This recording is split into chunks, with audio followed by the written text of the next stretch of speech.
فیما اس معاملے میں جو لکم تمہارے لیے بھی جس کا علم کچھ علم یعنی کہ جس کا علم کچھ تھوڑا سا علم تمہارے پاس ہے تم کس بارے میں جھگڑ رہی ہو فلیما تو کیوں تو حاجونا تم جھگڑا کرتے ہو فیما اس معاملے میں جو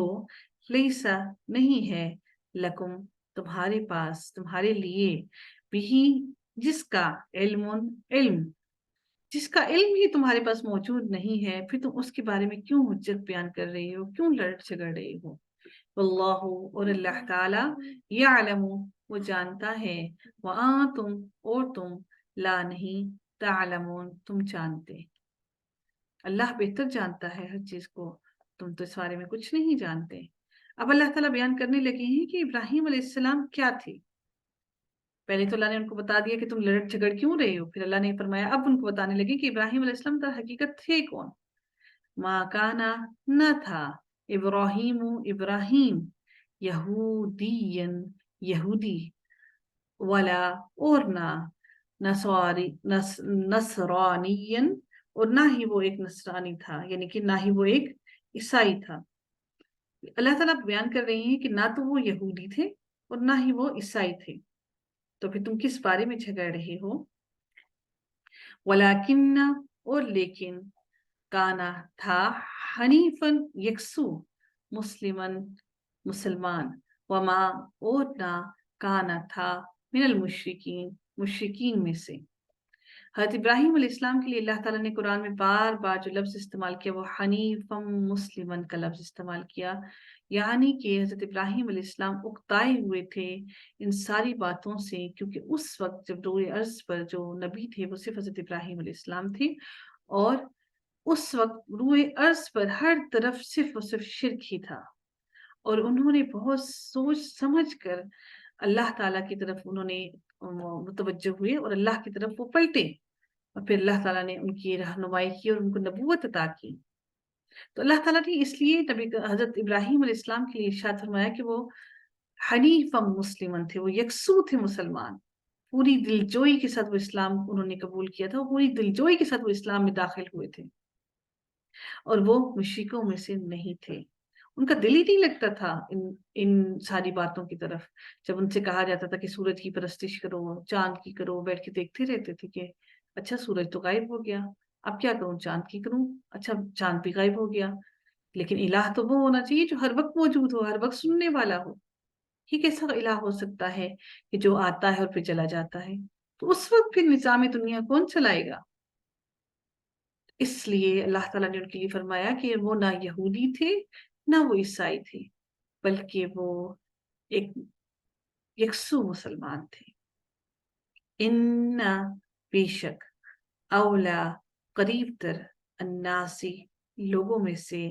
بھی ابراہیم کے للذینہ لا کمانی ہو گیا البتہ للذینہ البتہ وہ ہیں جنہوں نے اتبعوہ اتباع کی پیروی کی وہ اس کی وہذا النبی اور یہ نبی والذین اور وہ جو آمنو ایمان لائے واللہ اور اللہ تعالی ولی ہے دوست ہے المؤمنین مومنوں کا ایک اور بہت اہم بات کہ اب نبی کریم صلی اللہ علیہ وسلم نے فرمایا کہ اللہ بھی ولی ہے ابراہیم علیہ السلام کا دوست ہے اللہ تعالیٰ ابراہیم علیہ السلام جو ہے کا اور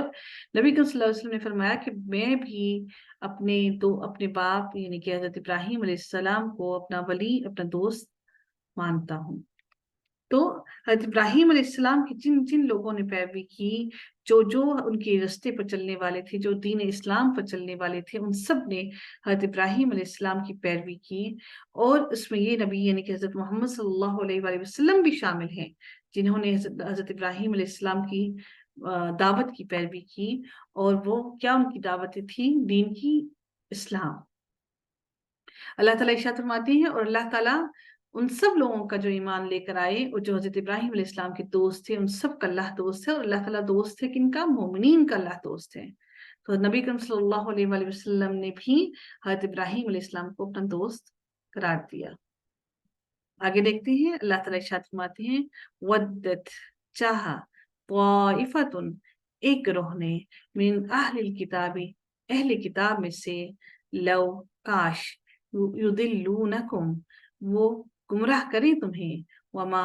اور نہیں یضلون وہ گمراہ کرتے الا مگر انفسہم اپنی ہی جانوں کو وما اور نہیں یشعرون وہ شعور رکھتے۔ اب وہ کیا چاہتے تھے؟ اہل کتاب کیا چاہتے تھے؟ وہ یہ چاہتے تھے کہ نبی کریم صلی اللہ علیہ وآلہ وسلم کو ان کے رستے سے ہٹا دیں، ان کو گمراہی کے رستے پر ڈال دیں۔ اللہ تعالیٰ ارشاد فرماتے ہیں کہ وہ تمہیں گمراہی کے رستے پر نہیں ڈال رہے، وہ بلکہ وہ یہ اپنے آپ کو گمراہی کے رستے پر ڈال رہے ہیں۔ حالانکہ جو شریعت کی کتاب میں جو انجیل اور تورات کے اندر آیا تھا وہ تو اس میں سے کسی کی بھی پیروی نہیں کر رہے ہیں، تو اس کا مطلب صاف ظاہر ہے کہ وہ گمراہی کی پیروی کر رہے ہیں جس کا وہ شعور نہیں رکھتے ہیں۔ یا اہل الکتابی اے اہل کتاب لما کیوں تکفرون تم کفر کرتے ہو بآیات اللہ اللہ کی آیات کے ساتھ وانتم اور تم تشہدون تم گواہ ہو، حالانکہ تمہیں ہر چیز کھول کر بیان کر دی گئی ہے، تم نبی کریم صلی اللہ علیہ وآلہ وسلم کو جانتے ہو، تمہاری تورات کے اندر انجیل کے اندر واضح طور پر نبی کریم صلی اللہ علیہ وآلہ وسلم کے لیے ساری نشانیاں بیان کر دی گئی ہیں، اور پھر تم ان چیزوں کی گواہی دینے کے بجائے ان چیزوں کو تم چھپاتے ہو۔ اے اہل کتاب تم ایسا کیوں کر رہے ہو؟ تم کیوں ایسا کفر کر رہے ہو کہ تم اللہ کی آیات کو جھٹلا رہے ہو اور چھپا رہے ہو، حالانکہ تمہیں تو اللہ نے گواہ بنا کر بھیجا کہ تم اگلے آنے والی نبی کی گواہی دو گے۔ پھر بھی بدبخت ہیں اہل کتاب جو اللہ کی بھیجی ہوئی شریعت کو نہیں مانتے اور گواہی نہیں دے رہے ہیں۔ اب جو اللہ نے جس پر انہیں گواہ بنا دیا وہ اس کی گواہی نہیں دے رہے، تو سوچئے کہ ان کے ساتھ کیا معاملہ کیا جائے گا۔ یا